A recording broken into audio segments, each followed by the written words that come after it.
열린교회 성도 여러분 안녕하세요. 8월 11일 매일 성경 묵상 함께 하겠습니다. 오늘 묵상할 말씀은 스가랴서 6장 1절에서 15절까지의 말씀입니다. 함께 읽겠습니다. 내가 또 눈을 들어본 즉 내 병거가 두 산 사이에서 나오는데 그 산은 구리 산이더라. 첫째 병거는 붉은 말들이, 둘째 병거는 검은 말들이, 셋째 병거는 흰 말들이, 넷째 병거는 어룽지고 건장한 말들이 매여 있는지라. 내가 내게 말하는 천사에게 물어 이르되 내 주여 이것들이 무엇이니까 하니 천사가 대답하여 이르되 이는 하늘의 내 바람인데 온 세상에 주 앞에 서 있다가 나아가는 것이라 하더라. 검은 말은 북쪽 땅으로 나가고 흰 말은 그 뒤를 따르고 어룽진 말은 남쪽 땅으로 나가고 건장한 말은 나가서 땅에 두루 다니고자 하니 그가 이르되 너희는 여기서 나가서 땅에 두루 다니라 하매 곧 땅에 두루 다니더라. 그가 내게 외쳐 말하여 이르되 북쪽으로 나간 자들이 북쪽에서 내 영을 쉬게 하였느니라 하더라. 여호와의 말씀이 내게 임하여 이르시되 사로잡힌 자 가운데 바벨론에서부터 돌아온 헬데와 도비아와 여다야가 스바냐의 아들 요시아의 집에 들어갔나니 너는 이날에 그 집에 들어가서 그들에게서 받되 은과 금을 받아 면류관을 만들어 여호사닥의 아들 대제사장 여호수아의 머리에 씌우고 말하여 이르기를 만군의 여호와께서 이같이 말씀하시되 보라 싹이라 이름하는 사람이 자기 곳에서 돋아나서 여호와의 전을 건축하리라.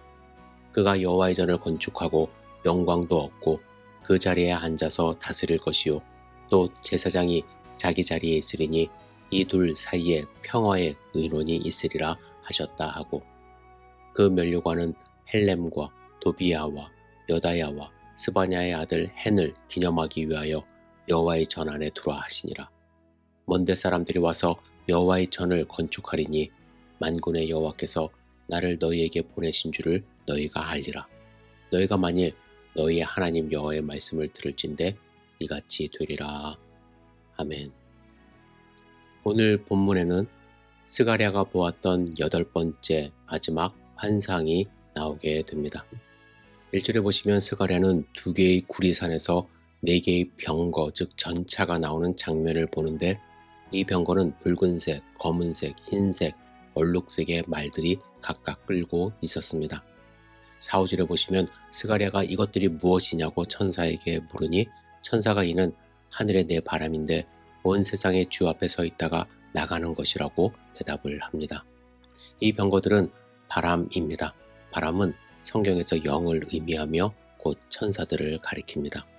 그래서 6, 7절에 보시면 하나님의 명령을 받은 이 병거들은 검은 말은 북쪽으로 나아가고 흰 말이 그 뒤를 따르고 어룽진 말은 남쪽으로 나아가고 건장한 말은 나가서 땅에 두루 다닌다고 합니다. 병거가 이끄는 말들의 색깔이 나오는데 이 색깔은 하나님의 심판의 도구 또는 방법을 상징합니다. 붉은색은 전쟁과 피 흘림, 진노의 심판을 가리키며 검은색은 곤고함과 죽음과 슬픔을 나타냅니다. 흰색은 승리와 번영을 의미하며 마지막으로 얼룩색은 기근과 질병의 혼합 상태를 의미하는데 이 어룽진 말이 건장하다고 한 것은 심판의 완전성과 철저함을 상징한다고 알려져 있습니다. 그리고 이어서 9절부터 15절까지는 여호수아의 대관식이라고 일컬어집니다. 여기에 포로 귀한 자들인 헬데, 도비아, 여디아, 요시아, 헨 등이 등장을 합니다. 하나님은 이들에게서 은과 금을 취해서 면류관을 만들라고 하시죠. 그리고 그 면류관을 당시 대제사장이었던 여호수아에게 씌우라고 지시하십니다. 이로 미루어 볼 때 이들은 포로 귀환 당시에 하나님의 일을 추진하도록 물질적으로 헌신했던 사람들의 이름으로 보여집니다.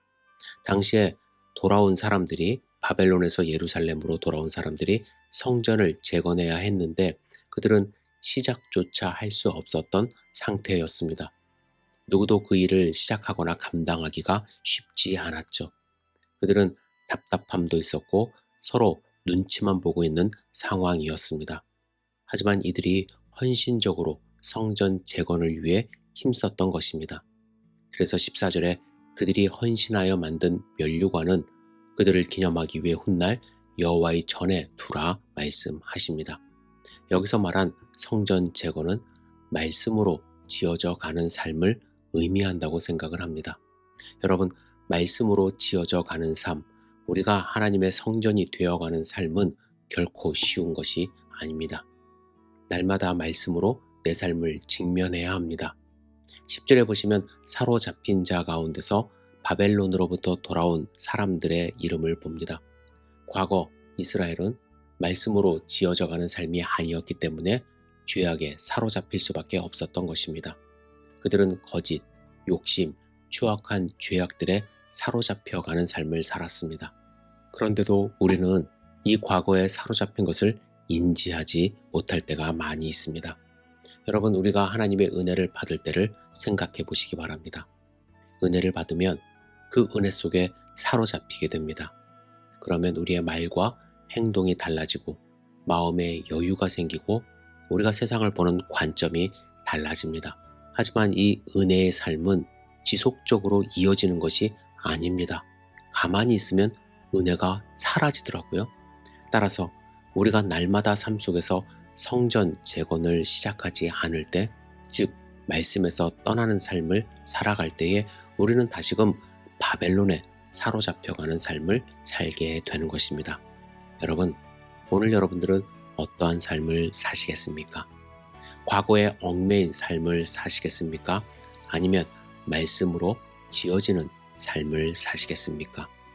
오늘 본문에 나오는 사람들의 헌신으로 영광스러운 면류관이 지어졌듯이 여러분들의 삶을 주님께 헌신하며 드릴 때에 우리의 삶이 영광스러운 면류관이 될 수 있음을 기억하시고 오늘도 주님의 말씀 붙들고 승리하는 삶 사시기를 주님의 이름으로 축복합니다. 기도하겠습니다.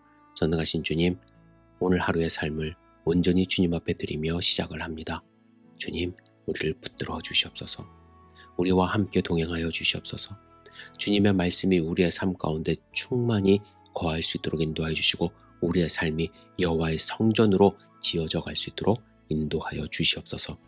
오늘 하루의 삶을 온전히 주님께 의지하며 드립니다. 예수님의 이름으로 기도드렸사옵나이다. 아멘.